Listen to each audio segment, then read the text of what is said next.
Olá, tudo bem com vocês? Bem-vindos a mais uma ATPC da Educação Especial, da Diretoria de Ensino de São José do Rio Preto. Eu sou Kátia, PCNP de Educação Especial, e hoje nós vamos falar um pouquinho a respeito do transtorno do espectro do autismo. Algumas orientações bem simples, bem básicas, um conhecimento introdutório, na verdade, nos preparando para um próximo trabalho, para uma próxima orientação, que será com um especialista, referência no Brasil nessa área, e então teremos um aprofundamento. Hoje comigo, alguns conhecimentos mais básicos e mais gerais. Então eu vou descrevendo os slides. Aqui nós temos um slide com fundo branco, algumas faixas coloridas, o título TEA, Transtorno do Espectro do Autismo, Kátia Lima, e uma foto com duas crianças, uma escrevendo ou desenhando e a outra observando. Aqui nesse primeiro slide, então, nós temos a foto de um menininho com óculos, folheando uma revista em quadrinhos, atrás dele uma estante com vários livros, e a definição do que é o transtorno do espectro autista, ou transtorno do espectro do autismo, TEA. É um transtorno do desenvolvimento neurológico, e a pessoa nasce com esse transtorno. É um funcionamento neurológico, é um funcionamento cerebral diferente. Então, nós dizemos que as pessoas que têm o funcionamento neurológico dentro do padrão que se espera são pessoas típicas, neurotípicas. E as pessoas que têm um funcionamento diferente do padrão, então chamamos de atípicas, neuroatípicas. Então, os autistas se enquadram aí, porque eles têm um desenvolvimento neurológico atípico. É diferente daquilo que se espera, é diferente daquilo que é o padrão. Esse transtorno, ele traz alguns comprometimentos que são fundamentais para que se feche o diagnóstico de autismo.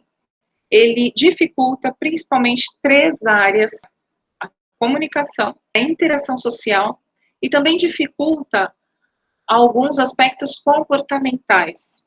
Traz, às vezes, alguns interesses muito específicos, alguns interesses muito restritos, comportamentos repetitivos e estereotipias, que são movimentos que, aparentemente, não têm razão para acontecer. Movimentos ou falas que, aparentemente, não têm explicação, estão fora do contexto. Por que eles acontecem? Então, é muito comum que autistas tenham atraso no desenvolvimento da fala, tenham dificuldades de compreensão, tenham dificuldades para inferir, tenham dificuldades de interpretação, tenham uma compreensão um pouco mais literal.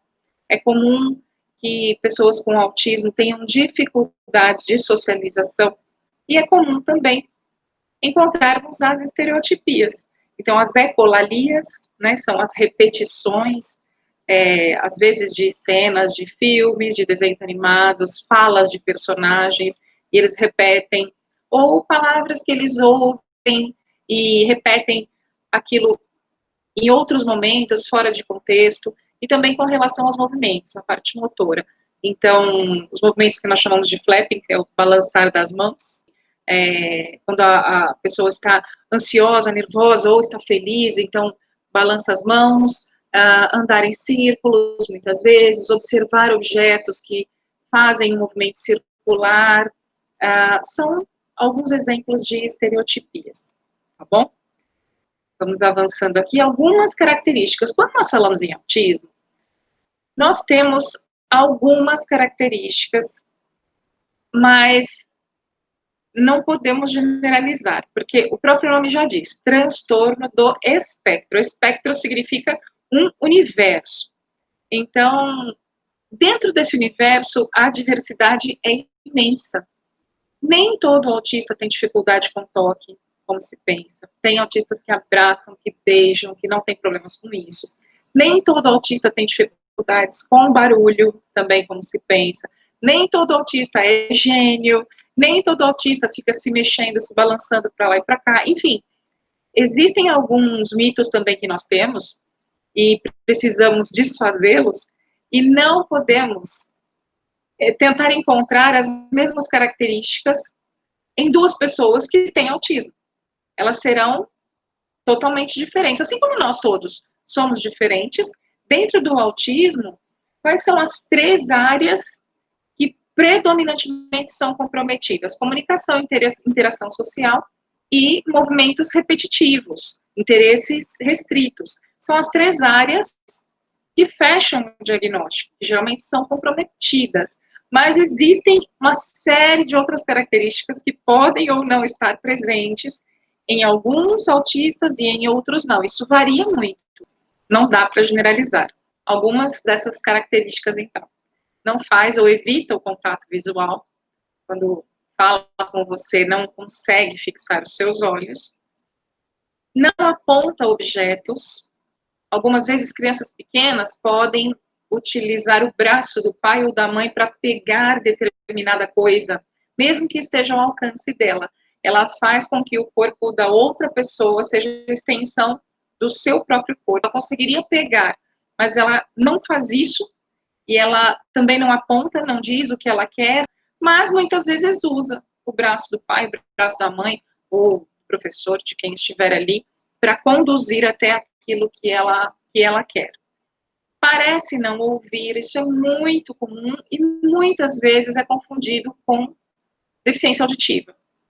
Crianças pequenas, em que às vezes a mãe chama várias vezes, a criança não atende, a mãe faz barulho, o pai faz barulho, faz alguma coisa para chamar a atenção e a criança não atende, é muito comum que ela seja submetida a exames auditivos e que nessa caminhada de se identificar, né, de se procurar alguma deficiência auditiva, se percebe, então, o autismo. Faz uso disfuncional dos brinquedos. Então, crianças pequenas, elas tendem, aliás, no autismo, de uma forma geral, eles tendem a ser mais detalhistas. Crianças pequenas, por exemplo, meninos vão brincar com um carrinho, eles colocam o carrinho no chão e começam a fazer o barulho do carrinho, a movimentação do carrinho. Um menino com autismo pode brincar ali só com a rodinha do carrinho. Uma boneca, na maioria das vezes as meninas brincariam de filhinho, colocariam no bercinho e dariam comidinha. De repente, uma menina com autismo vai pegar ali o cabelo da boneca, ou ela toda de cabeça para baixo, e vai andar com ela pela casa, sem dar essa função ao brinquedo. Os brinquedos, eles são produzidos e espera-se que eles assumam determinada função nas brincadeiras das crianças. No caso das crianças com autismo, a dificuldade de fantasiar é muito grande, a dificuldade de abstrair é muito grande. Então, é comum que eles façam uso disfuncional dos brinquedos. Peguem os brinquedos e coloquem em fileira, ou coloquem agrupados por cor ou por tamanho, e acabem realmente modificando a função para qual aquele brinquedo foi produzido. Eles têm atração por movimentos circulares, então objetos que giram, eles fazendo movimentos circulares também. Têm interesses muito específicos e eles são obstinados por determinado assunto. Esse assunto, esse interesse pode mudar de época para época. Então, uma criança menor, de repente, o foco do interesse dela são os dinossauros. Ela vai pesquisar tudo que ela puder a respeito de dinossauros, ela vai querer falar a respeito dos dinossauros, tudo que ela puder saber a respeito, ela vai procurar saber. E esse vai ser o interesse dela, ela só tem esse assunto. Passando o tempo, esse foco tende a mudar, mas na maioria das vezes, durante alguns períodos, eles têm um interesse muito restrito, e nós chamamos isso de hiperfoco. Isso é bastante comum também. As estereotipias, eu falei um pouquinho, que são os movimentos aparentemente sem razão, ou as falas aparentemente sem razão, sem contexto, né, o balançar das mãos, o balançar do próprio corpo, a repetição de palavras ou de frases, são coisas que aparentemente não têm contexto. Na verdade, todos nós temos um pouquinho dessas características. Você pode estar agora me ouvindo e estar balançando seu pé, por exemplo, ou balançando a sua cadeira, ou amassando um papelzinho, ou mexendo no cabelo. São alguns dos movimentos que todos nós temos e que nós fazemos quase que automaticamente, e muitas vezes eles têm a função de regulação, é a função autorregulatória, é para aliviar um pouquinho o desgaste, a sobrecarga de informações. Então nós recorremos a essas estereotipias. Isso tende a ser alguma coisa que não atrapalha a vida em nada, é bem discreto, mas às vezes no autismo isso é muito marcante, e pelo fato deles sofrerem com mais frequência sobrecarga sensorial, então a fuga para a estereotipia também pode acontecer mais vezes e demorar mais tempo. Estereotipia se interrompe ou não se interrompe? Nós que observamos o autista fazendo estereotipia, nós ficamos incomodados, ele não. Então nós precisamos observar as coisas a partir dele, do ponto de vista dele. Ele está sofrendo fazendo determinado movimento? Ele está se agredindo? Ele está agredindo a outros? Aquilo traz prejuízo para ele? Se não trouxer nenhum prejuízo, se não atrapalhar nem a ele nem aos outros, não tem por que se incomodar. Nós nos incomodamos muitas vezes, mas essa é a forma com que ele encontra a regulação realmente, com que ele volta à calma e organiza as ideias, todas as informações, os estímulos que ele recebeu, é a forma que ele consegue encontrar para organizar aquilo tudo na cabeça dele. Então, se não for alguma coisa que traga prejuízo, não existe razão nenhuma para incômodo. Mas se for alguma coisa que cause prejuízo, é necessária a intervenção. O negócio é observar o momento de intervir. Às vezes, durante a prática da estereotipia, se a gente tenta conter, assim, muito de repente, ali naquele momento, pode ser que a coisa fique pior. Então, é necessária intervenção terapêutica, é necessário um trabalho terapêutico mesmo, para que essa estereotipia que está prejudicando possa ser diminuída. Então, com o autismo, sempre é necessário o caminhar da família, da escola e do atendimento clínico, terapêutico, junto, passo a passo. Todos têm que falar a mesma língua, todos têm que trabalhar juntos para que essa criança consiga ter um desenvolvimento com mais qualidade. O autista geralmente tem também hiper ou hipossensibilidade.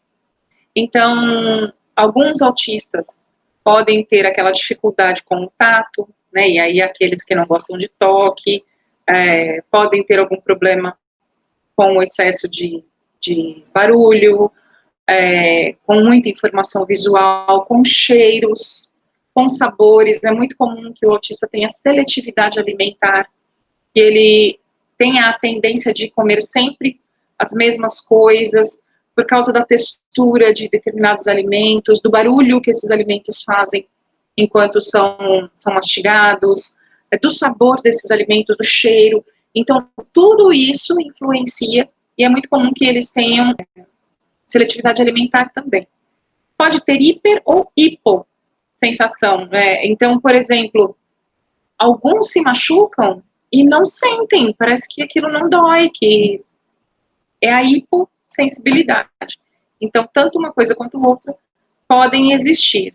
E algumas das causas das crises dos autistas são geradas por excesso de estímulo sensorial. É quando muitos estímulos estão acontecendo e o autista não consegue elaborar todas aquelas informações, ele não consegue priorizar aquelas que são realmente mais necessárias, afastar aquelas que seriam secundárias. Ele recebe tudo de uma única vez, então são muitas informações sensoriais e isso pode desencadear crises. Preferência pela lógica, pela exatidão, pela objetividade. O autista é concreto, é cada pingo no seu i certinho. Eles preferem coisas mais concretas, mais literais, eles têm dificuldade com a abstração, dificuldade com o duplo sentido, com as metáforas, com figuras de linguagem. Eles são mais exatos, mais diretos. E aí já falamos, então, do próximo item, né? Que eles são literais, têm dificuldade de compreensão de metáforas, ironias, enfim. Gostam de rotina. Eles gostam de saber o que vai acontecer. Isso diminui muito a ansiedade. Não só para o autista, para qualquer pessoa. Saber o que vai acontecer daqui a pouco diminui a ansiedade, diminui o nervosismo pela espera. Isso traz mais estabilidade, traz mais calma. Então, isso para qualquer pessoa. Quando a gente sabe o que vai acontecer em seguida, a coisa tende a ser um pouquinho mais tranquila. E para eles, muito mais. Então, na medida em que a gente pode antecipar o que vai acontecer, manter uma rotina, uma estrutura, isso ajuda bastante. Tem grandes dificuldades para adaptação a novas situações, exatamente por causa da rotina, por causa do rigor. Eles gostam das coisas muito organizadas, estruturadas e lógicas. Então, quando você muda de situação, quando ele enfrenta uma situação diferente, aquilo pode causar um desequilíbrio. Por isso a importância, na maioria das vezes, quando for possível, de antecipar. É claro que ele tem que ser preparado para conviver com surpresas, para conviver com coisas que saem daquilo que ele havia planejado, como imprevistos. Isso acontece com todo mundo. Então, o trabalho com o autismo é respeitar a condição do autismo, compreender essa condição e, em trabalho terapêutico, em conjunto com a família, em conjunto com a escola, fazer a aproximação da pessoa com autismo neste mundo típico ser o menos dolorida possível. Então, na verdade, não é o mundo que se adapta ao autista e nem o autista que se adapta ao mundo. Não é isso. Mas é quando existe uma compreensão mútua. É quando existe um ceder um pouquinho de um lado e um ceder um pouquinho do outro lado. E para isso o trabalho com o autista tem que ser bastante rigoroso, frequente, tem que ter uma intensidade que possa produzir efeitos e traga resultados realmente. Assim, e aqui é a última questão. Eles podem ser verbais ou não verbais, aí vai depender do grau de autismo. Existem 3 graus de autismo. Antigamente se falava, por exemplo, autismo infantil, autismo clássico, síndrome de Asperger ou Asperger, existiam subdivisões dentro daquilo que se chamava autismo. Com o DSM-5, passou-se a chamar tudo isso de transtorno do espectro do autismo, porque quando se fala de um espectro já se fala de um universo. Então, dentro deste universo existem vários indivíduos diferentes, com graus e com necessidades diferentes também. Então, hoje em dia, ao invés de termos todas essas terminologias, nós temos os autistas de grau leve, grau médio e grau severo. Grau leve, grau moderado e grau severo, ou grau 1, grau 2 e grau 3. O que se considera para classificar o grau de uma pessoa com autismo? A necessidade de apoios dele. Se classifica em 1, 2 e 3, ou leve, moderado e severo, conforme a necessidade de apoio, de suporte que esse indivíduo precisa. Então, se é um autista leve, por exemplo, que é independente e tem condições de se alimentar sozinho, de cuidar da própria higiene, que estuda, que trabalha, e não precisa de grande ajuda, ele é leve. Se ele precisa de pouca intervenção, no máximo, talvez ele precise de uma adaptação curricular ali, de textos com menos metáforas, por exemplo. Então, é um autista de grau leve. Se ele precisa de mais ajuda para algumas coisas da vida funcional, para algumas atividades da vida diária, talvez um autista de grau 2, grau moderado. Se ele precisa de muita ajuda, se ele tem um desenvolvimento comprometido e precisa de muita ajuda em vários aspectos, especialmente da vida funcional, da vida diária, se ele precisa de muito apoio, então ele é severo.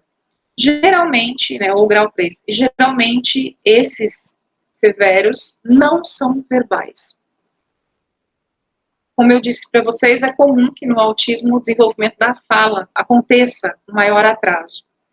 E alguns demoram muito a falar, e claro que tudo isso depende de intervenção, depende de tratamento clínico, dependendo do grau, esse indivíduo pode até não desenvolver a fala. Então, vejam que existe realmente uma variedade, né, uma diversidade muito grande dentro do espectro. Autistas de grau 1, grau leve, não têm comprometimento intelectual, eles têm o autismo, mas têm funcionamento cognitivo, inteligência, QI, na média ou acima da média, e geralmente de grau 3, eles têm um prejuízo cognitivo junto com o autismo. Então, eles têm um rebaixamento intelectual associado ao autismo.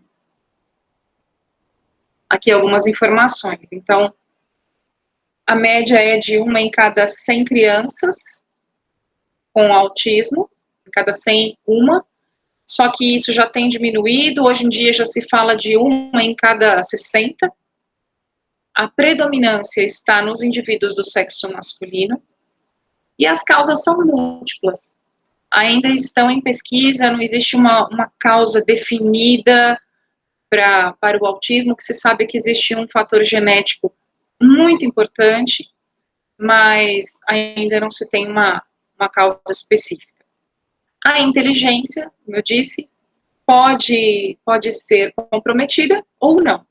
Isso independe, assim como nos indivíduos típicos, nós temos todos os níveis intelectuais, desde o superdotado até aquele que tem grande prejuízo intelectual. Com os autistas acontece a mesma coisa. Eles podem ter também prejuízo intelectual, inteligência média ou acima da média. Geralmente, os pais conseguem perceber coisas diferentes no bebê e conseguem levar a um profissional, um médico com um olhar apurado. É possível perceber sinais de autismo mesmo em bebês muito novinhos. O que acontece é que, na maioria das vezes, se o autismo é leve, ele vai demorar a ser percebido, mas ele nasce com a pessoa. Geralmente, até os 3 anos de idade, se descobre e se fecha o diagnóstico de autismo, porque é muito associado ao atraso de fala e ao atraso motor também. Então, os pais ficam esperando ali a criança se desenvolver e tal, de repente percebem que ela tem um atraso de fala, que ela tem um atraso motor, que eles chamam e ela não atende, ela não olha, que eles têm fixação por determinados brinquedos, eles brincam diferente com aquele brinquedo que teoricamente não foi feito para aquela função. Eles têm comportamentos estranhos, então os pais mais atentos levam até um especialista, e se esse especialista tiver uma boa formação também, se ele tiver um olhar apurado para o autismo, ele vai conseguir fechar isso até os 3 anos de idade. Mas bebezinhos muito novos já é possível desconfiar de autismo. Um bebê, por exemplo, gosta do colo. Eles gostam de, quando estão chorando e tal, eles gostam de ficar no colo, eles gostam de ficar aninhadinhos. E bebês com autismo, muitas vezes, ficam muito bem no berço, sem o envolvimento de ninguém. Quietinhos, muitas vezes choram muito pouco, ou choram em excesso e não se descobre a causa daquele choro. Quando se estimula, o bebê não olha na direção de onde vem o estímulo, ele não busca por aquele estímulo. Quando a mãe chama, não atende o chamado, não se envolve com outras crianças, não gosta de se envolver com outras crianças.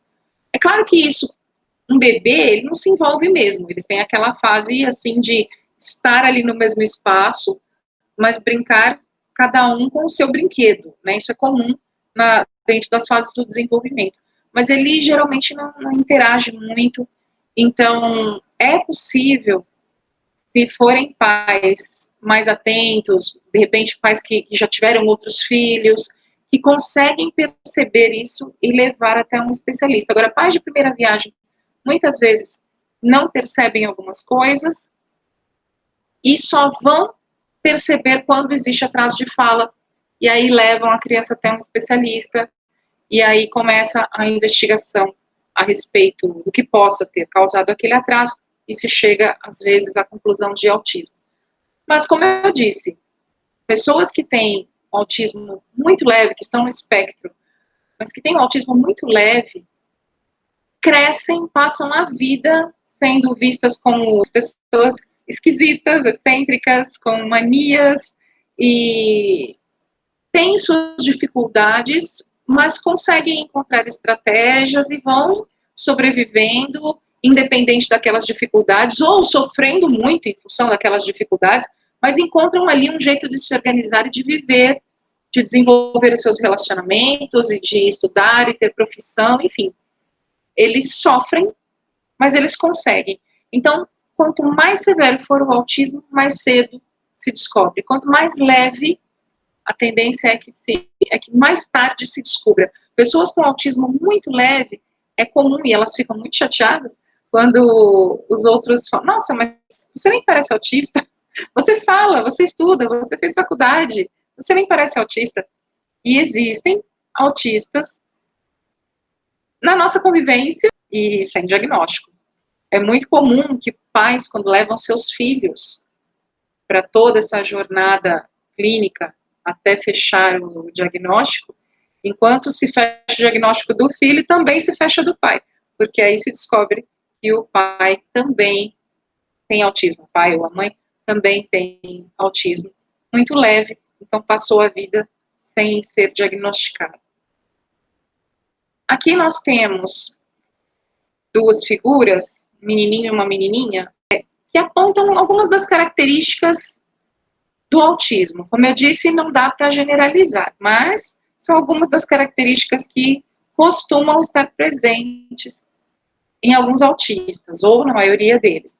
Então, eu vou lendo aqui, e à medida que eu vou lendo essas características, elas apontam para determinada parte do corpo dessas crianças. São dois bonequinhos desenhados aí, uma menininha e um menininho. Então, me conheça. Características do autismo. Não gosto de lavar ou de cortar os cabelos. A luz me incomoda. Fico assustada quando ouço muitas pessoas falando. Gosto de comer sempre as mesmas comidas. Arranco os botões das roupas. Pareço não sentir dor. Parece que não, mas eu gosto de carinho.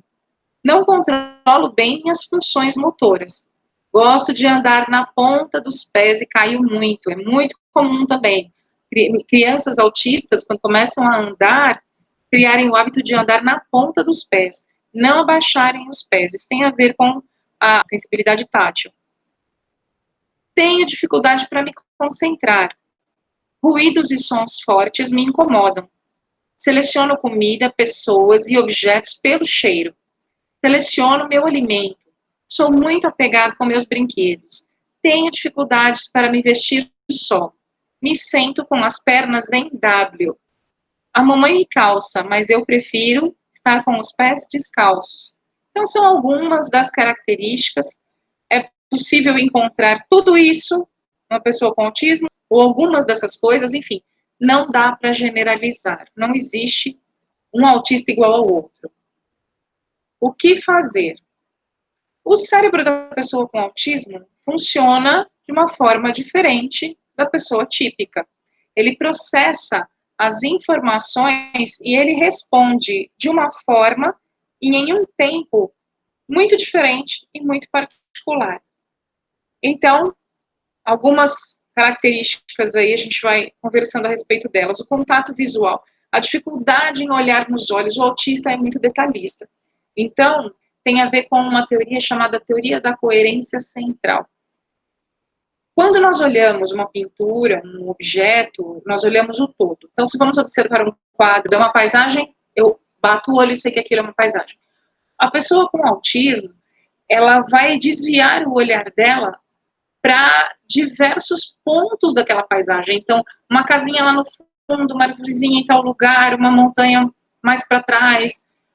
Enfim, são pequenos pontos, pequenos detalhes que o autista mantém o seu foco e ele tem dificuldade de agrupar todas essas informações, esses pequenos detalhes, e juntar aquilo num único contexto, uma única informação.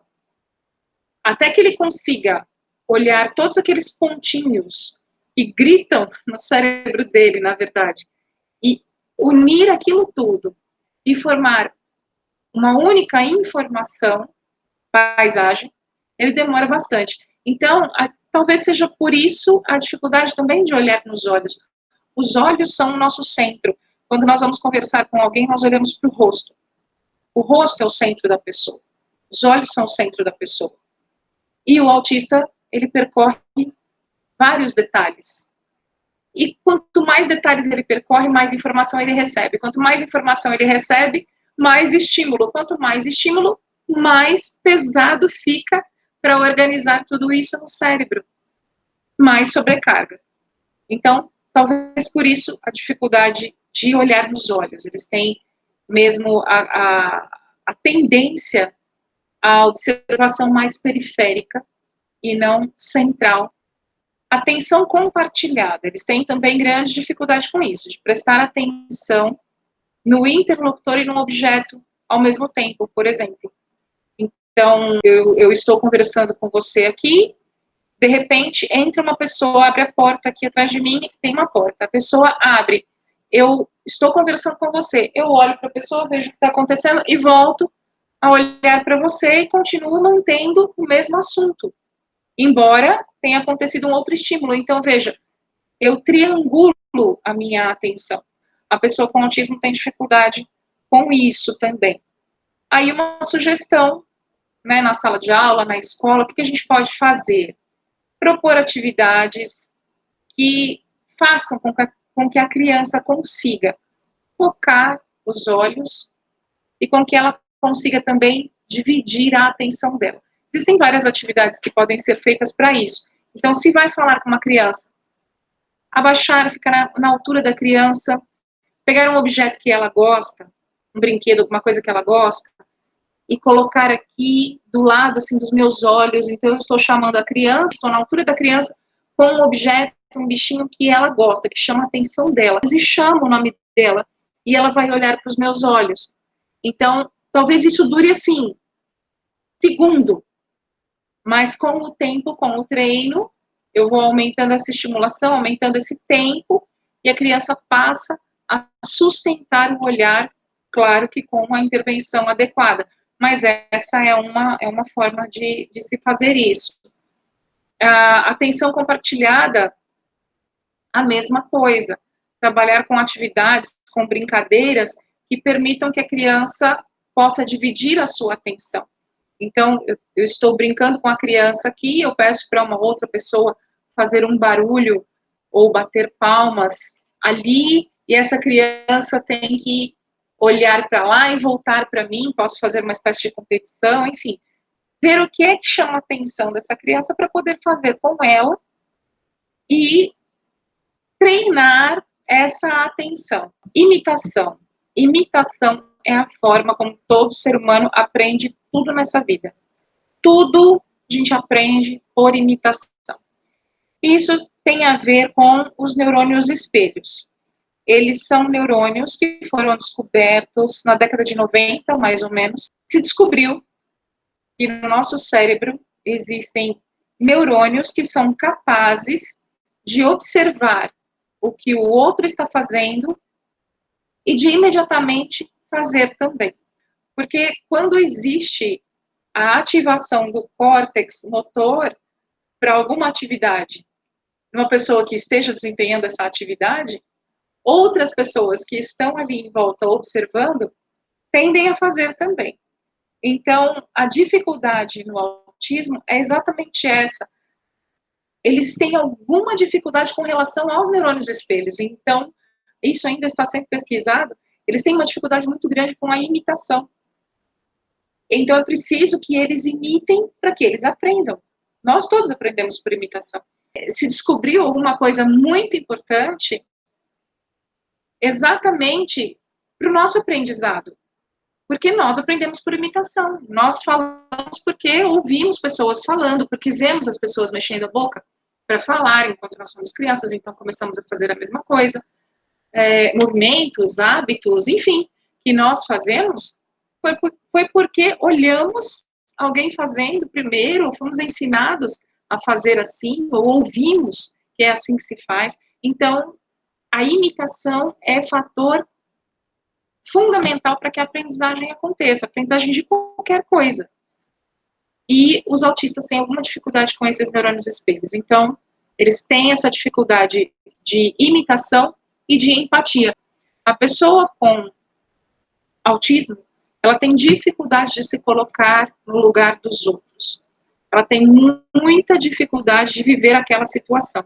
Quando a gente está assistindo um filme, por exemplo, você sabe, ele naquele filme, tudo é ensaiado, são atores, nada daquilo é verdadeiro. Um filme que tenha sofrimento, drama, a pessoa não está vivendo aquilo de fato, aquilo é uma ficção, mas a gente vive aquela história do personagem, a gente se coloca naquele lugar e a gente se emociona com aquilo que está acontecendo. Com o autista, muitas vezes, isso não acontece. E aí é comum que alguns autistas passem uma imagem de que são frios, de que são indiferentes, de que são arrogantes, mas, na verdade, não é uma frieza. Na verdade, é uma dificuldade, realmente, uma dificuldade neurológica de lidar com essa situação. Então, isso também pode ser aprendido, isso também pode ser treinado. Nós podemos colocar para essas crianças com autismo situações em que elas tenham que inferir, em que elas tenham que relatar o que estão sentindo, o porquê determinada pessoa está vivendo aquela situação, exemplificar mesmo com situações do dia a dia. Então, você viu um cachorrinho abandonado, sujinho, dormindo sozinho ali na rua, no frio. Nossa, por que ele está ali daquele jeito? O que será que aconteceu com ele para que ele estivesse ali daquele jeito? O que você poderia fazer para ajudar? Enfim, fazer com que a criança viva determinada situação, se coloque naquele lugar, para que ela treine também essa habilidade da imitação e da empatia. Sem essas habilidades fica muito difícil o convívio social. A teoria da mente é exatamente a capacidade de se colocar no lugar do outro. A criança com autismo tem essa dificuldade. Ela não se coloca no lugar do outro, ela tem uma dificuldade muito grande para inferir, para antecipar, para predizer o que o outro vai fazer. Coisas que nós, com o funcionamento típico, fazemos, elas têm muita dificuldade. E, por isso, muitas vezes, são inconvenientes, falam que não devem falar em momentos inconvenientes, falam tudo o que pensam em momentos em que elas não deveriam falar, e isso vai causando muita dificuldade no convívio social. Passam a imagem de arrogância, passam a imagem de falta de educação, passam uma imagem de frieza, quando na verdade não é nada daquilo. É realmente uma questão neurológica. Então, são situações que precisam ser trabalhadas, especialmente em terapia, com essas crianças, para que elas consigam uma qualidade melhor na socialização, consigam interagir melhor com as pessoas e consigam se desenvolver melhor também. Aí, fechamos com as habilidades sociais. Por causa de tudo isso que nós falamos antes, a dificuldade de interação, de socialização, aumenta. Se não for trabalhada, essa dificuldade aumenta. Então, quais são as sugestões?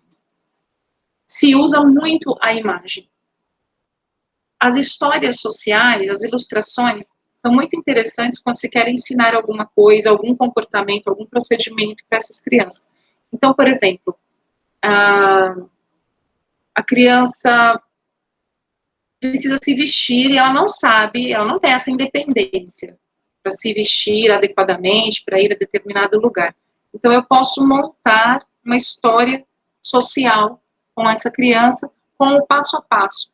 o que vestir primeiro. Então, eu coloco lá a ilustração, por exemplo, da roupa de baixo, aí depois eu coloco a calça, ou a saia, aí eu coloco a camisa, ou a blusa, aí eu coloco a meia, eu coloco o calçado, eu coloco em ordem aquilo que ela precisa fazer através de ilustrações, deixo exposto, e cada vez que ela tem que fazer, eu vou apontando para ela, até o momento em que ela consegue fazer isso sozinha, ela mesma apontar e ela mesma seguir aquela ordem.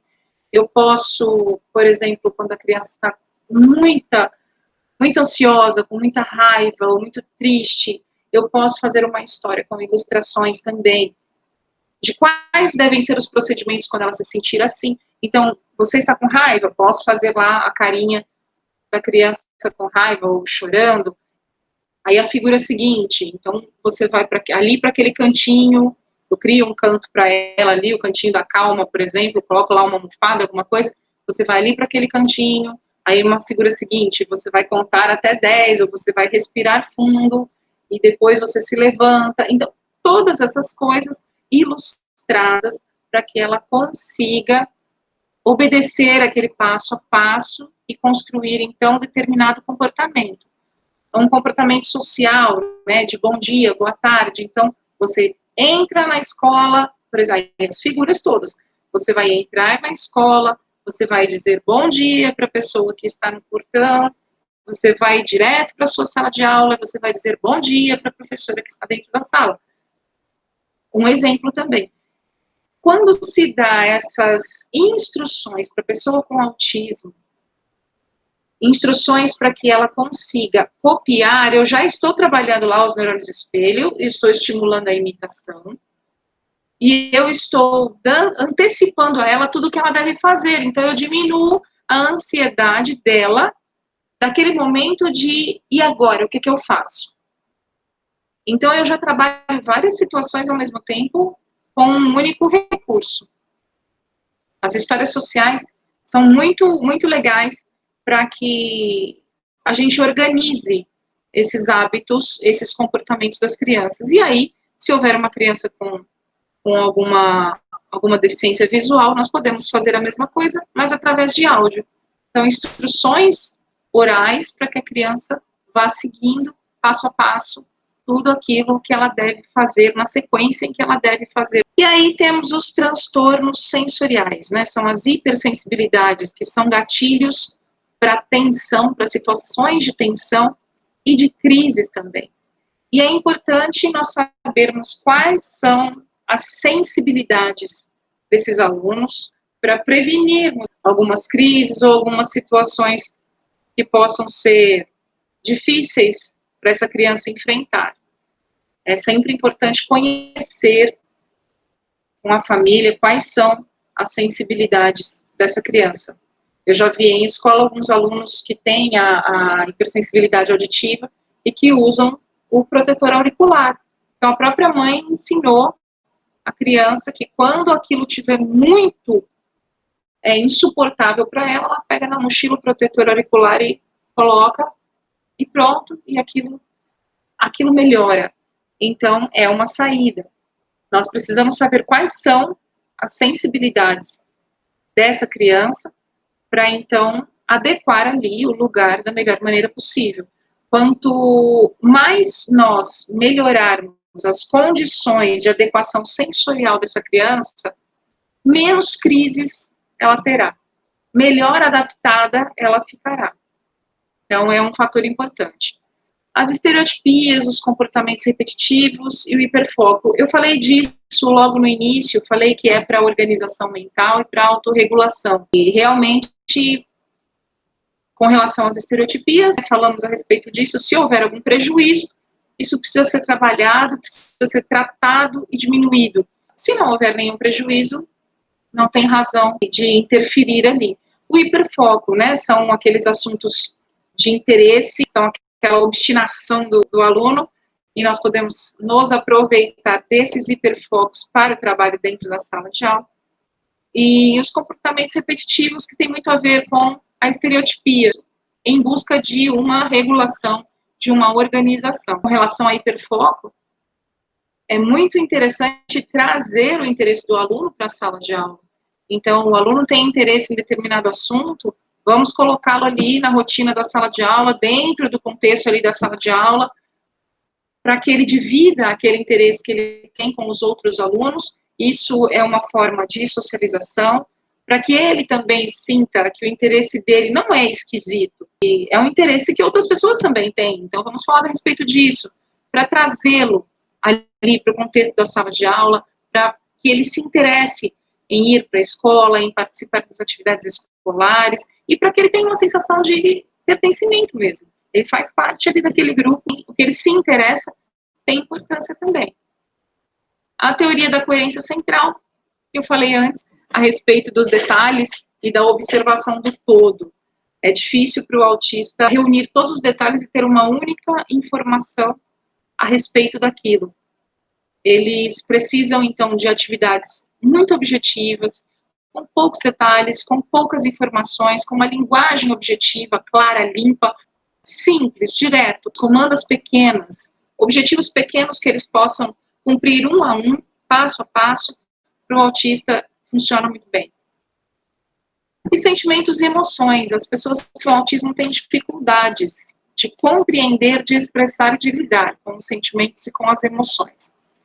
Como eles têm uma dificuldade com a abstração muito grande, traduzir sentimentos, traduzir emoções, traduzir sensações é muito difícil. Então, muitas vezes, isso também gera crises. Tanto a questão sensorial, a sobrecarga sensorial, quanto a dificuldade de expressar o que sente, de fazer com que o outro compreenda aquilo que ele sente.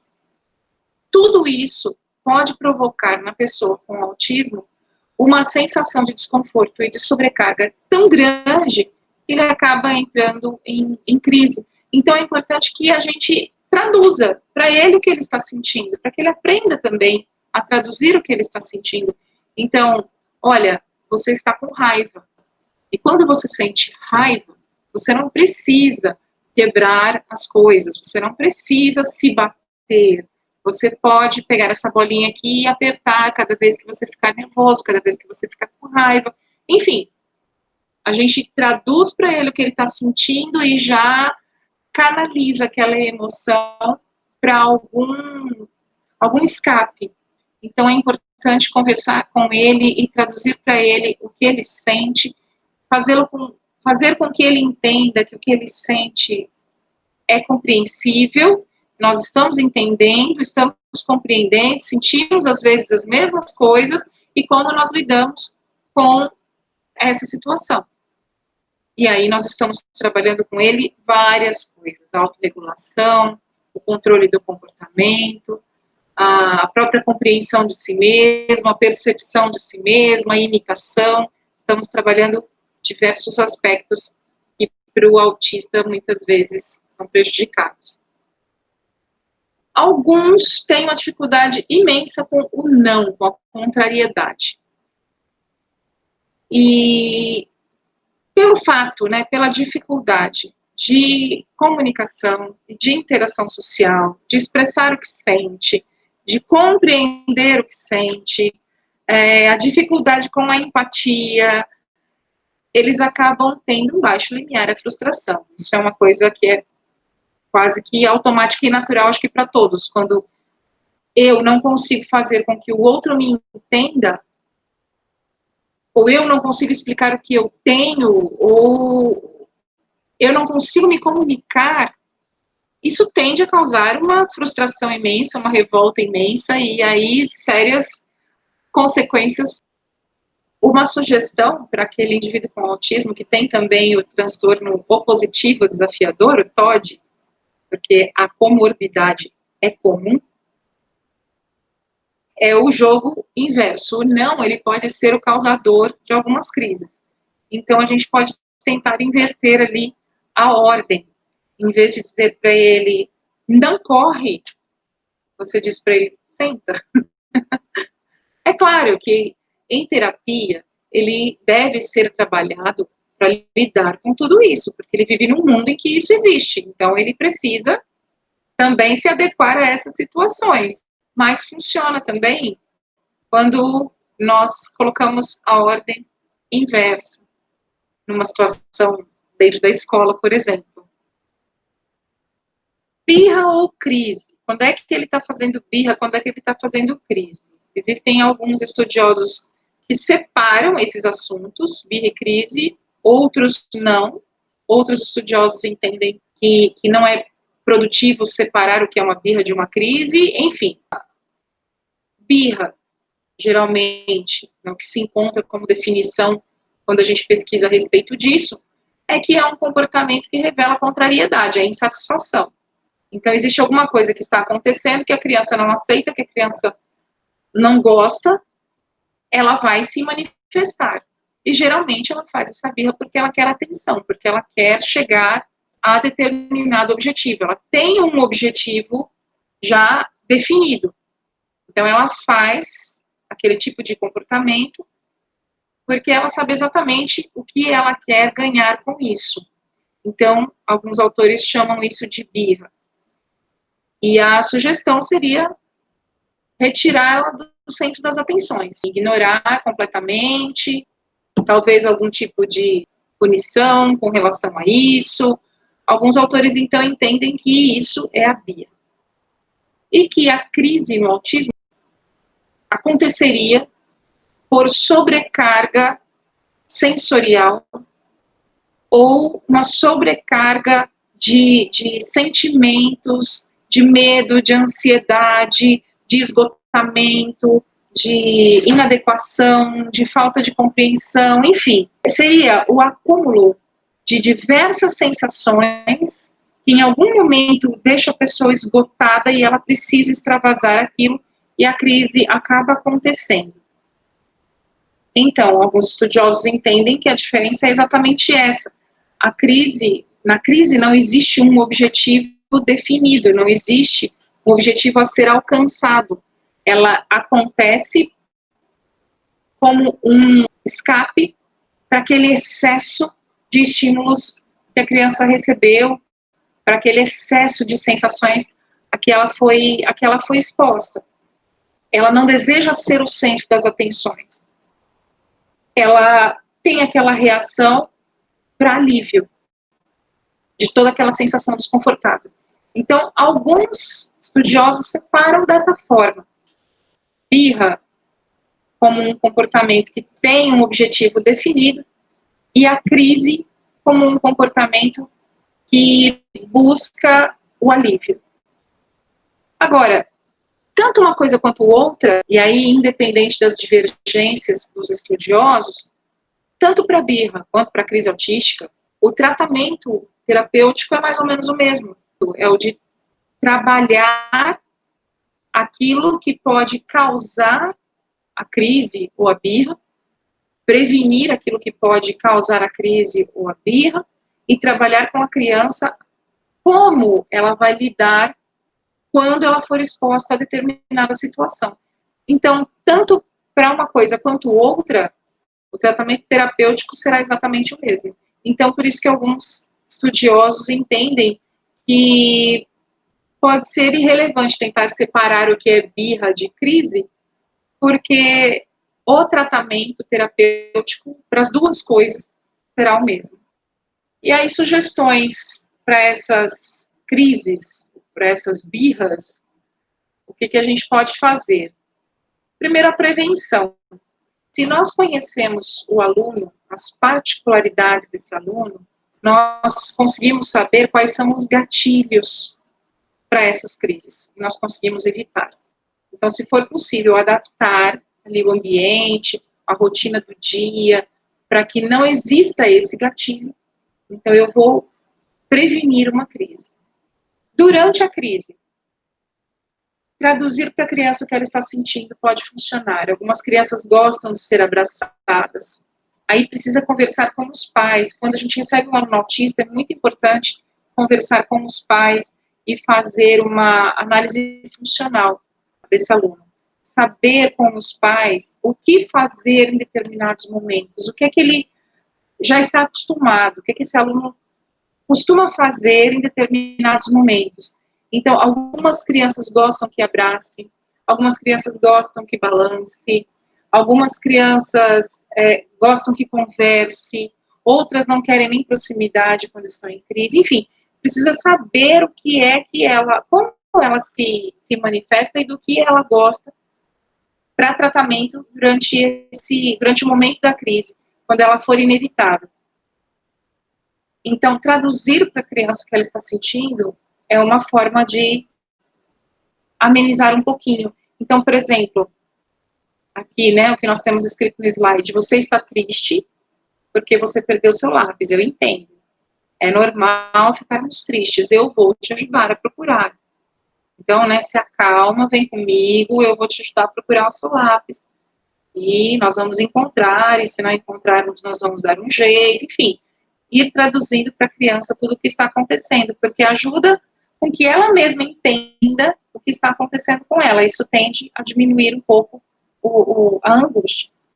Se houver agressividade, afastar tudo aquilo que é perigoso, ou para ela, ou para os outros, afastar as outras crianças, afastar as pessoas, afastar tudo aquilo que possa ser realmente perigo para ela ou para os outros, evitar a contenção. Na verdade, a contenção, quando a gente fala em pegar a criança, muitas vezes é o nosso ímpeto. O grande problema disso é que são os profissionais de saúde que são habilitados para fazer esse tipo de contenção.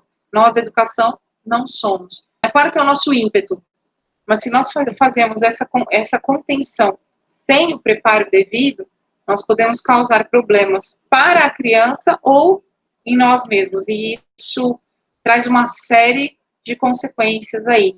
Então, se a gente puder evitar tudo aquilo que possa causar algum perigo e evitar a contenção também, e numa situação muito extrema, chamar a família, chamar o SAMU, é o que se faz em situações graves. Sugestões para que ela lide com esses sentimentos que causam essas crises. Ter uma história social ilustrada, com passo a passo, sobre o que essa criança deve fazer quando ela estiver nervosa. Então, tem lá uma figura com respirar fundo, outra figura com fechar os olhos, outra figura com beber água. Percebe que ele já está entrando em crise. Olha, vem cá, olha o que você precisa fazer aqui, acompanha aqui, o que você vai fazer agora? Respirar fundo, respira. E agora o que você vai fazer? Fechar os olhos, então você fecha. E agora o que você vai fazer? Beber água, então vamos lá, vamos beber água, enfim, para que ele siga o passo a passo e consiga mudar o foco de atenção dele e ir se acalmando. Ter uma caixa com materiais com diferentes texturas para que ele possa mexer, apertar, cortar, picar, rasgar, bolinhas para apertar, enfim, ter coisas que ele possa descontar essa energia toda ali de forma tátil ajuda também. O cantinho da calma é uma ideia boa também, em que a gente pode colocar ali alguns objetos que delimitem aquele espaço como o espaço para a calma. É ali que você vai ficar sozinho um pouquinho, quietinho, até se acalmar. Então, volte ao grupo. Então, a gente pode usar objetos que delimitem esse espaço, que caracterizem esse espaço como o cantinho da calma, né? Uma almofada, alguns livrinhos, um brinquedo, alguma coisa que ele goste, tudo aquilo que ele goste. Precisa ser alguma coisa que chame a atenção dele, para que ele possa recorrer cada vez que houver uma situação difícil, e ali ele consiga entender que é o momento e é o lugar de encontrar a calma e de voltar a si. Eu quero mostrar para vocês a respeito da parte sensorial. Muitas vezes é difícil para a gente entender o que se passa na cabeça de um autista quando se fala de sobrecarga sensorial. Então, existe um vídeo, existem vários, mas eu quero mostrar aqui para vocês um vídeo da Carly Scofield. A Carly é uma menina canadense com autismo severo. Quem depois quiser pesquisar a respeito da vida dela é muito interessante. Ela não havia desenvolvido fala, uma menina com grandes comprometimentos, com grandes dificuldades sensoriais, com grandes dificuldades comportamentais, mas a família nunca desistiu de trabalhar com ela. Ela começou a se comunicar através do computador, quando nem a família sabia que ela sabia escrever, ela mostrou que sabia. Um dia, passando mal, ela correu para o banheiro e havia escrito no computador, dor, ajuda, e correu para o banheiro. Então foi quando a família percebeu, isso lá pelos 15 anos, que a família percebeu que ela tinha condições de se comunicar, ela sabia. Então todo o trabalho que havia sido feito com a Carly até aquele momento, em que a família muitas vezes achava que nada estava ajudando, pelo contrário, olha o tempo de processamento e de resposta, demorou bastante, mas aconteceu. E hoje ela é uma moça, ela utiliza um tablet com um dispositivo de voz ali, que fala por ela aciona, ele fala por ela tem um canal no YouTube, ela tem blog, ela dá aconselhamento para pais a respeito de autismo. É muito interessante o trabalho que ela faz. E ela tem um vídeo que ela fez com o pai e com a irmã, são eles mesmos os atores deste vídeo, representando a dificuldade sensorial da pessoa com autismo. E aí eu quero passar esse vídeo para vocês agora, dividir com vocês isso, tá legal?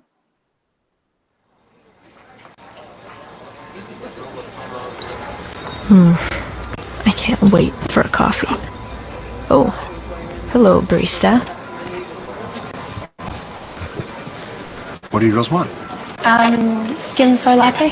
Darren, soy can't be skim. Hot chocolate, orange juice? No, Dad, I want a coffee. Hot chocolate? Great. So, I was thinking of going to Sarah's later. Could you give me a ride? Yeah, sure. Are you cool with taking your sister? Yeah. Wait, what? I have my own plan. Carly. Okay, I'll see you tonight, okay?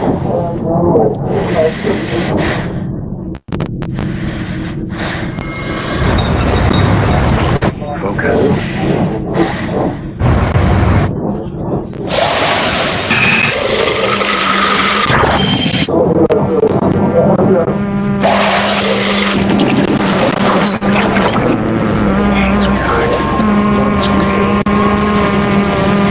Carly. How can I help?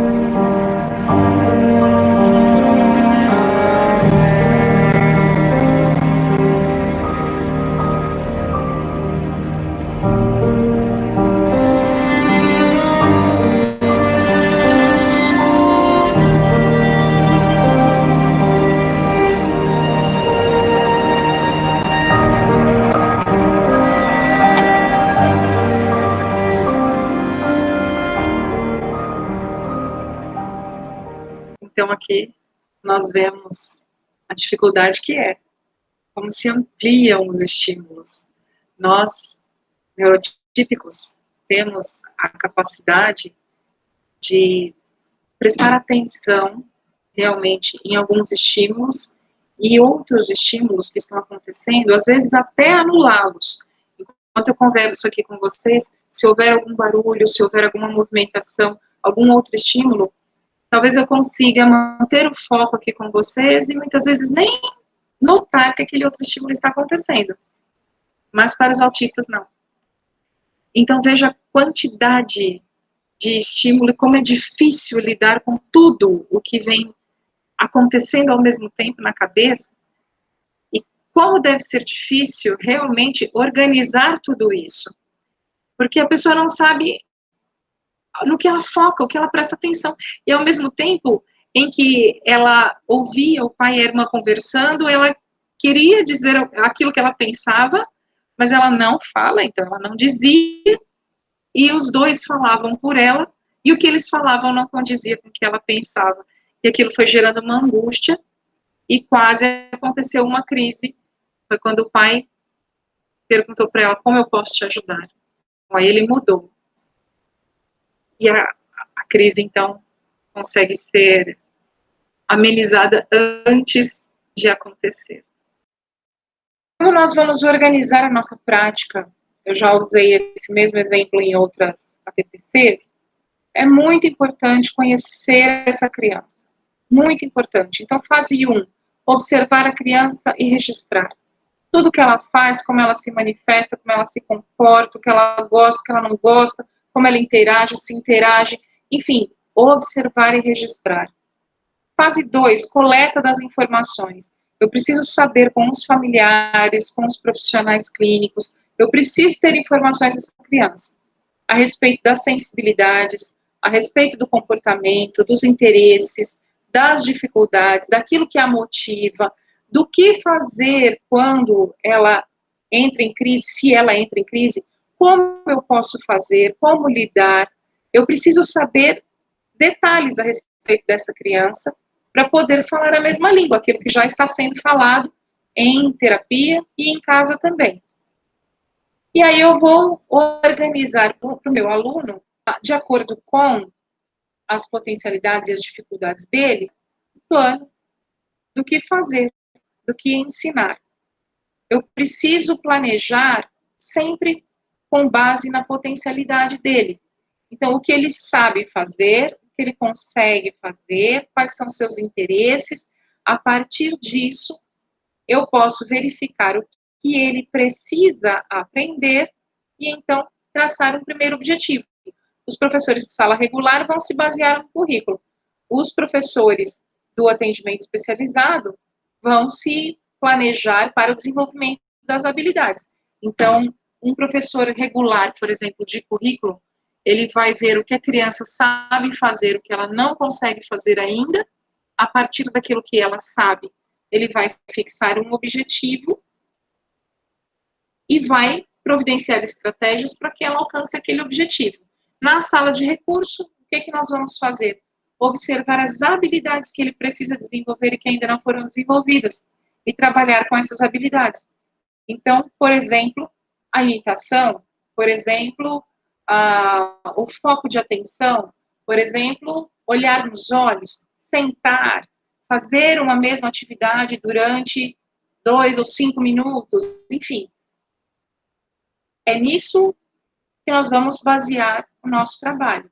E então fazer o planejamento. E aí, o planejamento nós chamamos de PEI, que é o plano de ensino individualizado. Vamos executar esse planejamento, tem que ser algo possível, execuível, alguma coisa que realmente seja eficiente na vida desse aluno, que promova mudanças. Então, não basta simplesmente escrever alguma coisa num papel, não é só um papel, é um plano daquilo que deve ser feito para o desenvolvimento desse aluno e a melhora da qualidade de vida dele. E na fase 6, vamos avaliar, ele alcançou o objetivo fixado? Ele não alcançou? O que eu preciso fazer agora? Se ele alcançou, vou promover um novo objetivo. Se ele não alcançou, verificar o que eu preciso fazer para retomar onde eu preciso retomar e então replanejar o meu trabalho. O processo de ensino-aprendizagem acaba sendo como essa figura ilustra. Aqui nós temos um círculo e nós começamos com a primeira placa, avaliação inicial. Eu vou avaliar o meu aluno, vou verificar o que ele sabe fazer, o que ele não sabe fazer, eu vou acrescentar as informações que eu recebi a respeito dele e as próprias observações que eu fiz. Então, eu tenho um retrato inicial, eu tenho uma avaliação inicial desse aluno. Eu vou planejar o que fazer. Aí, seguindo aí o meu círculo, no sentido horário, eu tenho uma nova placa, implementar novos recursos. Eu planejei e comecei a executar, então eu vou implementando novos recursos à medida em que eu vejo necessidade disso. Vou seguindo aí o meu círculo, no sentido horário, vou monitorar os progressos. Em seguida, vou avaliar os resultados. Depois, vou rever as estratégias. Dependendo dos resultados, eu vou rever as estratégias, se elas foram eficientes ou não. E, por último, eu vou replanejar. E aí o meu círculo começa novamente na mesma ordem. Replanejar, implementar novos recursos, monitorar os progressos, avaliar os resultados, rever as estratégias, replanejar. E a coisa segue sempre nesse círculo. Quanto ao currículo, a sala de aula regular, Nós já sabemos que currículo é o norteador daquilo que um aluno deve saber, é a base comum para os conhecimentos e as competências do aluno, e a adaptação curricular é toda a modificação feita no currículo de forma que a aprendizagem do aluno aconteça. É toda a modificação feita de modo a atender uma especificidade do aluno e de modo que também haja a aprendizagem desse aluno. É uma adequação à forma de aprender desse aluno. Isso é a adaptação curricular. A adaptação curricular, ela deve ser organizada. Nós precisamos pensar em alguns critérios em que as adaptações serão fundamentadas. Primeiro, a forma de organização do ensino, dando maior eficiência ao processo de aprendizagem. Eu tenho que priorizar o processo, nem tanto o resultado, mas o processo precisa ser considerado. O caminhar do aluno precisa ser considerado. Às vezes ele caminhou bem e teve um resultado não tão bom. Mas eu não posso desconsiderar aquela caminhada que ele fez até determinado ponto, porque foi uma caminhada positiva, na direção correta. Por alguma razão, ele não alcançou o objetivo. Mas a caminhada que ele fez, eu não posso desconsiderar. Então, eu preciso dar maior eficiência ao processo. Eu preciso pensar o que o aluno deve aprender. Isso define meu objetivo. O que ele deve aprender. Não o que eu devo ensinar, mas o que ele precisa aprender. Levando-se em consideração sempre aquilo que é habilidade funcional deve ser priorizado em relação à habilidade acadêmica. Então, o funcional, o currículo funcional, ele é sempre prioridade. Em seguida, o currículo acadêmico. Como e quando ele vai aprender isso?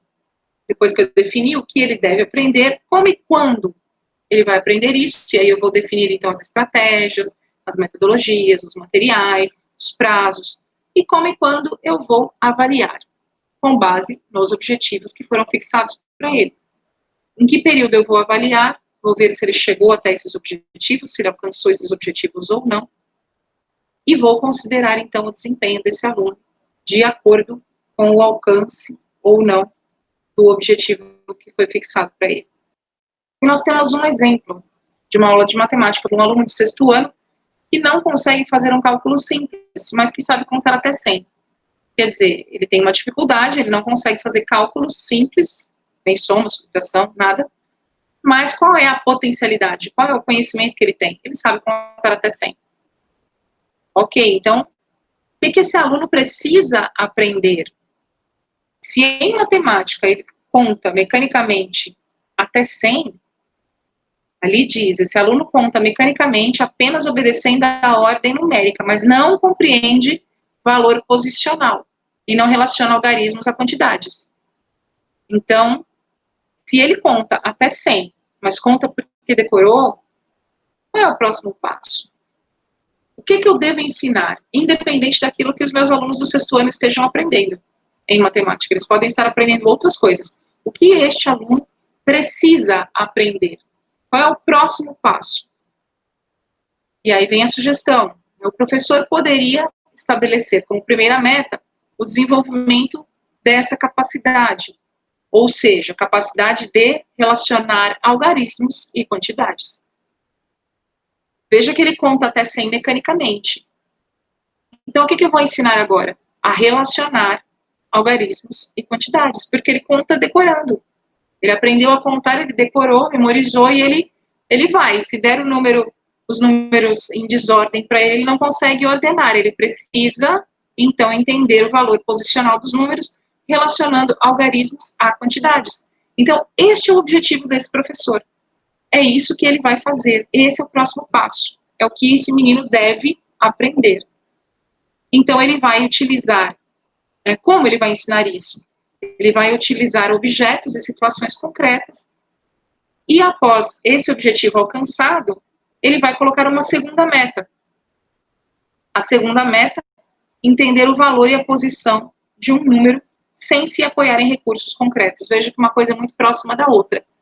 Ele, então, vai trabalhar com associação de algarismos e quantidades e valor posicional, com objetos, com a contagem, com a manipulação de objetos, de coisas concretas.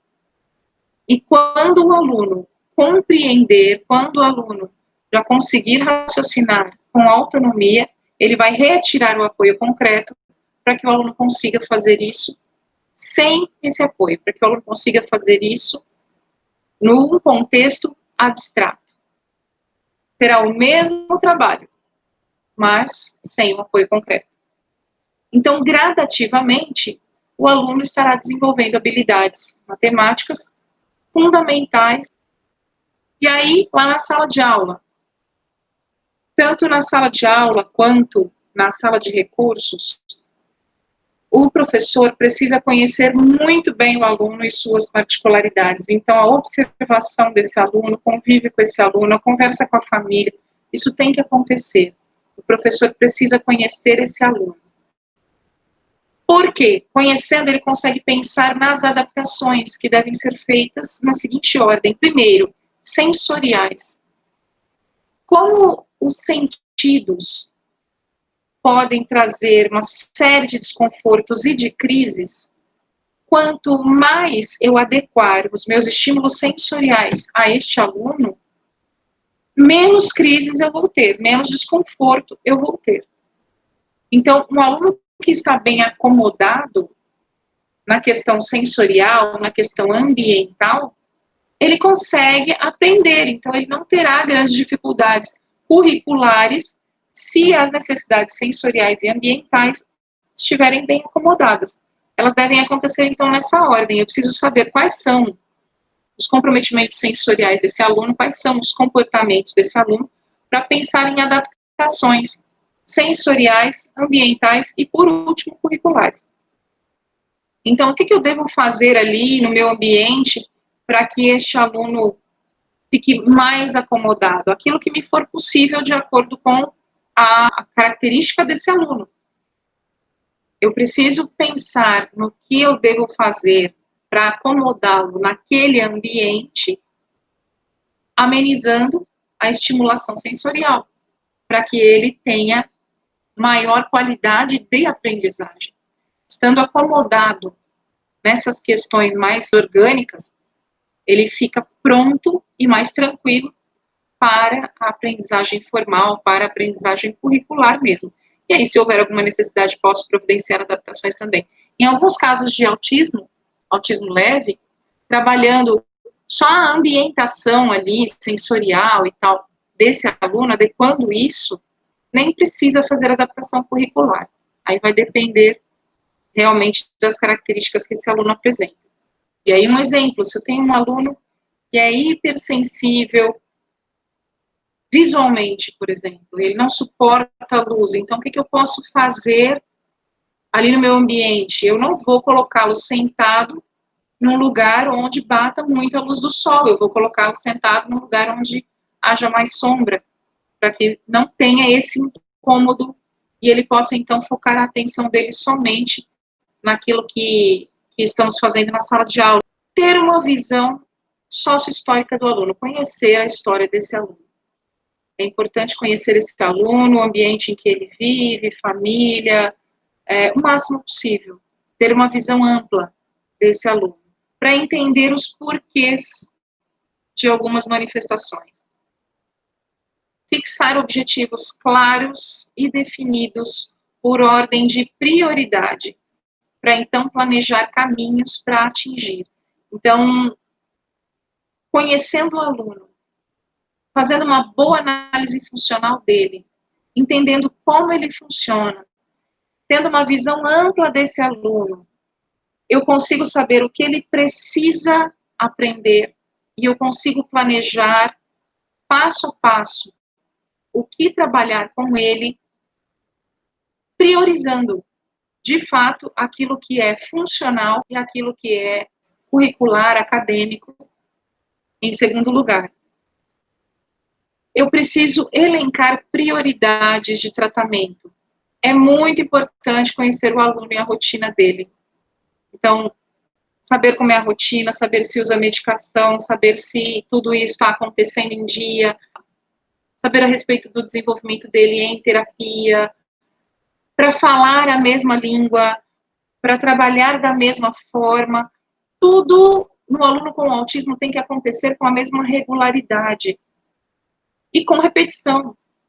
Então, é importante que família, terapia e escola falem a mesma língua, trabalhem da mesma maneira, se conversem e coloquem as mesmas prioridades. Então, o que ele está sendo, o que estamos trabalhando com ele na clínica? O olhar, o olho no olho, o sentar. Então, na sala de recurso, vou fazer a mesma coisa. Como vou fazer isso? É necessário que haja interação entre família, escola e clínica. Então, é muito importante o trabalho em grupo. Respeitar o tempo do aluno, é um tempo diferente, as respostas dele serão um tempo diferente. Muitas vezes, nós colocamos diante do aluno determinado objetivo. Trabalhamos, e alguns têm aquela característica de não interagir muito, e nós temos a impressão de que estamos falando sozinhos, e que eles não estão ali, prestando atenção, não estão ali. E nos enganamos quando, às vezes, na semana seguinte, no mês seguinte, em algum outro momento, ele manifesta a resposta que nós gostaríamos lá daquela intervenção que aconteceu. O tempo de processamento é muito diferente. Então, é importante que, mesmo não havendo uma resposta imediata, ou no tempo que nós gostaríamos que fosse, o trabalho não seja interrompido, porque em algum momento essa resposta vai acontecer. O aluno com autismo, ele precisa de treinamento, de antecipação, de organização, de rotina. É tudo muito quadradinho, é tudo muito certinho, é tudo muito organizadinho, para que a gente consiga diminuir a estimulação sensorial, para que a gente consiga diminuir as ansiedades, diminuir a sensação de não estou entendendo, para que ele consiga se organizar e aprender novas habilidades. E treino, e repetição. Ao mesmo tempo em que se deve considerar as particularidades e rotinas do aluno, deve-se aos poucos introduzir formas de ajudá-lo a lidar com os imprevistos e a mudança de rotina, foi o que eu falei anteriormente. Não é o mundo típico se adequando àquele indivíduo e nem o indivíduo se adequando ao mundo típico, mas é uma interação. É um compreendendo um pouquinho o lado do outro e todo mundo cedendo um pouquinho. E assim fica mais fácil a convivência, fica mais fácil a adaptação. Tudo fica menos sofrido. As regras escolares são as mesmas para todos os alunos. Então, com relação à disciplina, com relação às exigências, as regras de convivência, as mesmas regras para todos os alunos, inclusive para os alunos com deficiência, inclusive para os alunos com autismo. Aí uma organização aí de estratégias, né, que nós podemos utilizar no atendimento aos alunos com autismo. Primeira coisa, a avaliação funcional. Primeira coisa, o aluno chega, tanto no ensino regular quanto na sala de recurso, primeira coisa, a análise funcional dele. O que ele faz, o que ele não faz, como ele se manifesta, quais são as sensibilidades, quais são as dificuldades, quais são as potencialidades, é a primeira coisa. E aí, a partir disso, então, um trabalho individualizado, planejamento individualizado, né, o PEI, Plano de Ensino Individualizado, um currículo adaptado para ele, se houver necessidade, trabalhar com pequenos grupos, porque se ele tem uma dificuldade de interação, muitas vezes ele vai preferir trabalhar sozinho, ou com um grupinho pequeno. Educação funcional, ela é prioritária em relação à acadêmica, então aquelas habilidades de aprendiz, aquelas habilidades que a gente costuma aprender sem saber que está aprendendo. Nós costumamos desenvolver sem haver tido aulas a respeito disso. Então, como entrar e sentar e parar e prestar atenção e olhar, essas coisas, talvez nós não tivemos um momento em que alguém nos ensinou a fazer isso. Parece que são coisas meio automáticas. Nós aprendemos isso imitando. Nós vemos isso acontecendo e aprendemos isso imitando ao longo da vida. Se o aluno com autismo não aprendeu essas coisas, ele precisa aprender. Por conta da dificuldade da imitação, talvez não tenha aprendido. Então, isso é funcional. Isso é prioritário. Ele precisa aprender isso antes de aprender português, matemática e outros aspectos do currículo acadêmico. Ampliar o nível de independência. Esse é o grande objetivo para todos os alunos da educação especial. Eles precisam ganhar autonomia, eles precisam aprender, eles precisam se desenvolver para a própria sobrevivência. Então, quanto mais autonomia, quanto mais independência, melhor qualidade de vida. Aproveitar os assuntos de interesse desses alunos para, a partir deles, introduzir novos conteúdos pedagógicos. A sugestão que nós demos lá para o hiperfoco. Quais são os tratamentos para autismo? Não existe tratamento para autismo. O que existem são tratamentos para as manifestações do autismo, para os sintomas secundários ao autismo. Então, existe tratamento medicamentoso não para autismo, mas para comorbidades, para dificuldade com o sono, porque alguns têm, para manter a calma e diminuir a agressividade e a ansiedade. Então, existe tratamento medicamentoso. Para o autismo, não existe um tratamento. Então, não se trata de uma doença, se trata de uma configuração do cérebro diferente. Então, existem tratamentos que amenizam as dificuldades que o autismo apresenta. Quando se fala em tratamentos terapêuticos, então existem os tratamentos estruturados, os atendimentos estruturados, que focam no desenvolvimento da linguagem, da interação social e dos comportamentos. E aí são as terapias baseadas em análise do comportamento aplicada, né, a ABA, baseadas em terapia cognitivo-comportamental. E nós veremos isso no próximo slide. Como o autismo traz muitas vezes comorbidades, então é comum que o autista tenha também depressão, ansiedade, toque, transtorno de déficit de atenção, dislexia, transtorno bipolar, esquizofrenia, distúrbios alimentares, epilepsia, síndrome de Down, enfim. O autismo é uma característica deste indivíduo, ele pode ter outras. Então, algumas vezes, para estas outras, existe tratamento. Então, se um aluno autista faz determinado tipo de tratamento médico, medicamentoso, ele está tratando, muito provavelmente, as comorbidades. Porque para o autismo puro, para isso que nós chamamos de autismo, não existe um tratamento definido. Para o desenvolvimento de linguagem e modificação dos comportamentos, existe a terapia cognitivo-comportamental, que é bastante indicada para a mudança e adequação de comportamentos que são disruptivos. Então, sempre através de repetição, através de treino, através de reforços, essa terapia é desenvolvida também com base na análise do comportamento, a ABA.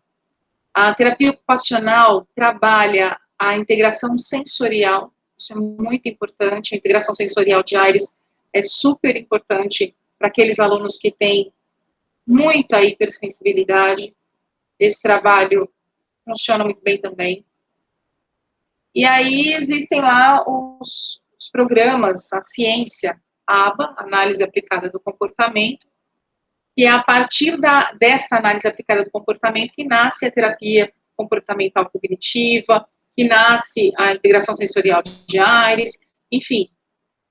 A análise do comportamento permite que, exatamente o que o próprio nome sugere, a partir da análise do comportamento daquela pessoa, nós possamos traçar intervenções que modificarão aquele comportamento, que amenizarão os comportamentos inadequados e promoverão comportamentos mais funcionais e mais adequados ao convívio social também. Aí existe o TEACH, o PECS, que são sistemas de comunicação. O PECS é um sistema de comunicação com troca de figuras, é a comunicação alternativa, quando a criança não fala, ela aprende a se comunicar trocando figuras, e o TEACH também é relacionado à dificuldade de interação e de comunicação, envolve também a comunicação alternativa. Muito importante colocar que esses atendimentos têm comprovação científica, têm resultados científicos comprovados. Existem 1000 outros atendimentos, mas que não existem pesquisas comprovando eficácia. Estes que eu mencionei, existem pesquisas e são aprovados, são os que realmente se sabe que promovem modificação e melhora na qualidade de vida. E são tratamentos estruturados, rotineiros, sistemáticos, extremamente organizados, medidos, milímetro a milímetro, cada avanço é medido passo a passo, cada intervenção é cuidadosamente planejada para que se tenha clareza de onde se quer chegar e se saiba avaliar se houve avanço realmente ou não. Então, é muito importante que toda a família se envolva nesse processo. Geralmente, é comum alguns especialistas falarem que não é só o indivíduo que é autista, a família toda é, porque ela acaba tendo que trabalhar junto para a melhora desse indivíduo, assim como a escola, trabalhando junto, e a parte clínica também. O ideal, novamente, sempre frisando, é que o tratamento seja desenvolvido da mesma forma na família, em casa, na escola e no ambiente terapêutico também. Só assim, com bastante esforço, se consegue modificação, se consegue melhora e se consegue avanço. Aqui só alguns exemplos de uma sala de aula onde é aplicado o trabalho de TEACH, a comunicação. Veja que ela é separada por ambientes. Os ambientes delimitados para o autista funcionam muito bem também. Então, existem alguns lugares que trabalham com o desenvolvimento de atividades de vida diária, das AVDs, para os alunos com autismo. Existe a delimitação dos espaços. Então, determinado espaço é a sala da casa, determinado espaço é a cozinha, determinado espaço é o banheiro, determinado espaço é o quarto. O que se faz em cada um desses lugares, quais são as coisas que compõem esses espaços, para que eles consigam uma funcionalidade melhor também, de acordo com cada ambiente. Então, aqui é só um exemplo, né, que é uma sala dividida em ambientes, com livros, com figuras, com brinquedos. Então, são cantinhos delimitados, cada cantinho para sua função. Então, muito provavelmente aqui é um cantinho para leitura, outro cantinho para brinquedos, tem um espelho ali no canto também, o espelho é muito importante para a imitação. Na próxima figura aqui, no próximo slide, nós temos uma terapeuta aplicando a aba e trabalhando, não dá para saber exatamente o que, mas ela provavelmente está trabalhando com alguns reforços positivos aí, para que a criança consiga se motivar e desenvolver a atividade que está sendo proposta. Na outra figura, tem uma criança trabalhando com figuras e números. Ela provavelmente está associando, né, figuras e números, algarismos. Aqui temos o exemplo de algumas figuras que são utilizadas no PECS, né, que é aquela forma de comunicação através da troca de figuras. Então, temos uma figura aqui, por exemplo, uma bonequinha com uma roupinha do lado e a flechinha. Então, vestir. Essa é a figura, então, que a criança vai trocar com o terapeuta, ou com a mãe, ou com a família, com o professor, alguém. né? É hora de se vestir. Aí tem lá várias figuras, tem tomando banho, né? Colocando shampoo no cabelo, limpando o rosto, assoando o nariz, lavando as mãos. São figuras em que provavelmente o terapeuta, né, o responsável, vai trocar com a criança, dizendo a ela o que ela deve fazer para que ela faça sozinha. E figuras que a criança vai utilizar também para trocar com o terapeuta, para manifestar o que ela quer ou o que ela precisa. Então tem lá a figura, a menininha levantando a mãozinha, dizendo eu quero, né? Então eu quero, ela vai apresentar essa figura para o terapeuta, para o adulto, para o responsável. Eu quero. E aí ela pode associar já a uma nova figura. Eu quero o quê? Um livro, aí tem lá a figura. Eu quero comer, aí tem lá a figura da criança comendo. Eu quero dormir, aí tem a figura da criança dormindo. É interessante o PECS porque ele começa com a troca de uma figura e depois ele associa mais de uma figura para formar, às vezes, com 2, 3 figuras, uma frase. E a criança vai utilizando essa forma de comunicação alternativa quando ela não desenvolveu a fala. Isso, ao contrário do que muita gente pensava antigamente, estimula a fala. Já foi visto isso em pesquisas, que a aplicação da comunicação alternativa, ela não atrasa a fala lá com o fonoaudiólogo, o desenvolvimento da fala, muito pelo contrário, ela estimula. E a criança, quando consegue se comunicar, a tendência dela se acalmar, dela diminuir a agressividade, dela diminuir a ansiedade, é muito grande. Quando ela percebe que ela encontrou uma forma de se fazer compreender, então, automaticamente, a questão comportamental melhora bastante também. Aqui, figuras de pessoas famosas com autismo. Então, nós temos lá um autismo leve, né? O Bill Gates. Nós temos uma atriz chamada Daryl Hannah. Temos o Romeu, filho do Marcos Mion. Esse já tem um autismo mais moderado, bastante famoso, né? Temos o Lionel Messi, jogador de futebol, também bastante conhecido. Temos a cientista Temple Grandin, muito conhecida também.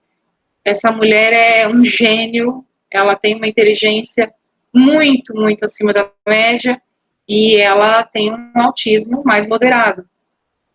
Temos aqui o filho do Jô Soares, Rafael Soares, que já é falecido, inclusive, ele morreu com 50 anos, era autista também. A mente humana é um mistério. E é linda ao mesmo tempo. Tudo aquilo que é diferente pode nos causar estranheza.